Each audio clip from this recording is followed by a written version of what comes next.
Takk Gísli, keyrum þetta í gang. Framsóknarflokkurinn stimplaði sinn sem graðasti stjórnmálaflokkur landsins í vikunni þegar hann skaut upp kollinum á stefnumótaappinu Tinder.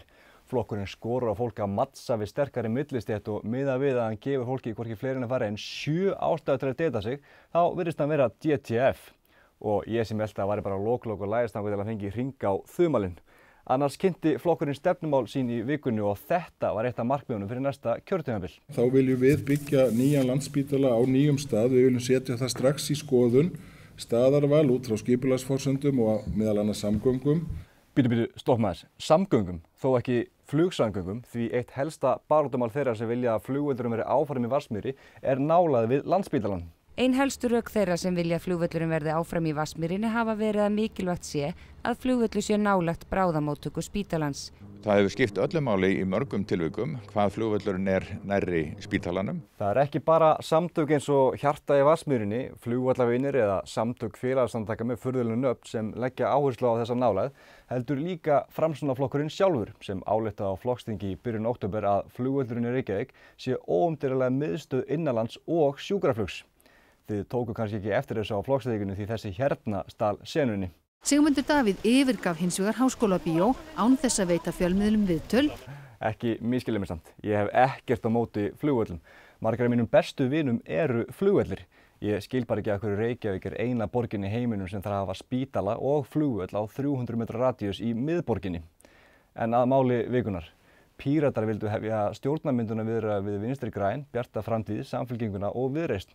Þeir gerðu því það sem allir hefðu gert í staðan fyrir að senda SMS, hafa samband á Facebook, senda fundabóð á Google eða Slack, senda Snap eða skilabóð á WhatsApp eða Twitter eða bara hringja. Þeir heldu blaðamannafund. Píratar tilkynntu á blaðamannafundi í morgun að þeir hefðu sendt formönnum Vinstri grænna, Samfylkingarinnar, Bjartrar framtíðar og Viðreisnar bréf þar sem óskað væri eftir stjórnarmyndunarviðræðum fyrir kosningar. Samfylkingin var fyrst til að samþykkja fundabóðið. Það kom minna á óvart en þegar það kom í ljósa frændiðinn sem lyktaði svo furðulega var virkur alkoholisti eftir allt saman og öll þessi ár var hann í raun að hrópa á hjálp. En ef flokkarnir 5 ná ekki saman þá getur Samfylkingin alltaf haldið í vonuna og bókað fund með Magga Texas eða hundunum hans Gísla Martins. Ef þau eru mjög heppin þá dásamlega barnið sem slíkti hljóðið mann í fréttunum kannski til í að taka lönns á þetta.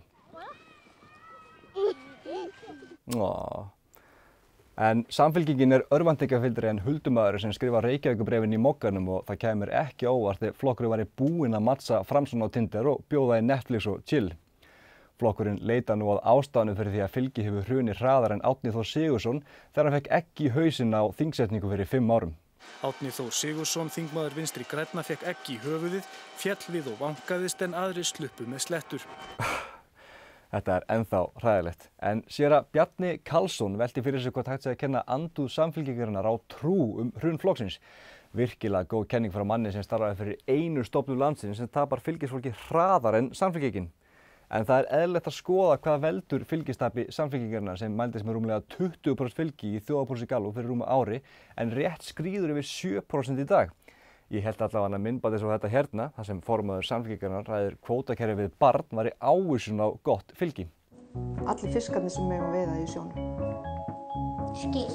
Ég ætla að taka þá og veiða þá. Og hver úthlutar aflaheimildum á makríl?